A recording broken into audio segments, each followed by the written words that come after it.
A stark warning from the UN Special Envoy on Myanmar. Quote, "A bloodbath is imminent." Her message came in a private meeting of the UN Security Council on Wednesday, but the session ended with no sign of agreement on what specific actions the council would take. An activist group says 536 civilians have been killed since the February 1st coup. Meantime, the military has declared a ceasefire, but it only appears to refer to actions against armed ethnic groups who have warned a wider conflict is looming. Excluded from the junta's peace offer, anyone who, quote, disrupts government security. Well, Ivan Watson joins us now from Hong Kong with more on what's happening in Myanmar. So, Ivan, what does this so-called ceasefire mean? And is Myanmar on the brink of civil war right now? Well, it's deeply disturbing, and I think the warnings coming from the special envoy about an imminent bloodbath, the appeals coming from within the UN system itself, from the Secretary General, who's calling for more unity and action on Myanmar, from the Special Rapporteur, who's calling for an arms embargo, and then the results of the UN Security Council meeting, which were pretty inconclusive. China coming out with a statement saying that it does not support sanctions, even though the writing is on the wall. We are seeing those red flag signs that the chaos that is escalating inside the country has growing risks of spilling over into neighboring countries. The deepening crisis in Myanmar is starting to spill across borders. Thousands of civilians crossing the river between Myanmar and Thailand to escape airstrikes carried out by Myanmar's warplanes.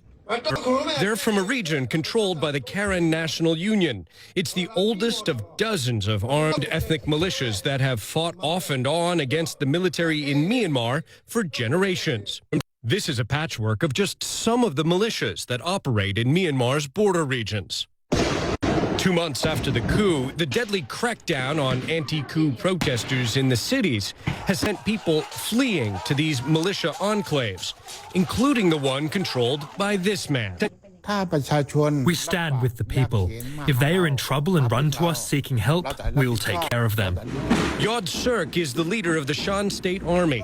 In an interview with CNN, he denounced the coup. If the military continues to shoot and kill people, it means the junta have simply transformed themselves into terrorists. In the cities and towns of central Myanmar, the death toll amid the anti-coup protesters continues to grow. Do any of you have the training or background to lead a grassroots political protest movement? No, none of us. I work in an office. I was department head. This man, who asks not to be identified for his safety, is the leader of the protest movement in a neighborhood of Yangon.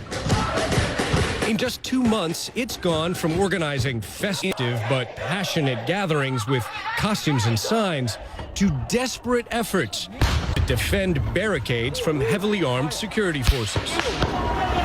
The protest leader says he's hearing growing calls for armed attacks. Do you support violent attacks on the military?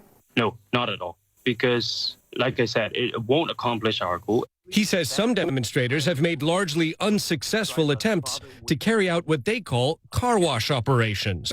A car wash operation is throwing Molotovs at a moving or a stationary vehicle, or whether there's army personnel in it, or whether it's an empty truck. Demonstrators in Yangon tell CNN there are some efforts being made to arm anti-coup protesters and to send activists to receive combat training in enclaves run by militias like the Shan State Army. If they want to have training, we will train them. Myanmar's military doesn't want to keep fighting these well-trained rebels. Instead, on Wednesday, it called a unilateral ceasefire for 1 month.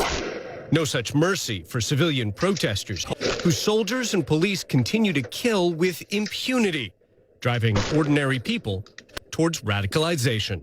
When ordinary civilians like us, office workers like us, start taking arms and get maybe training for like 6 months and start shooting people, I guess civil war would be unavoidable.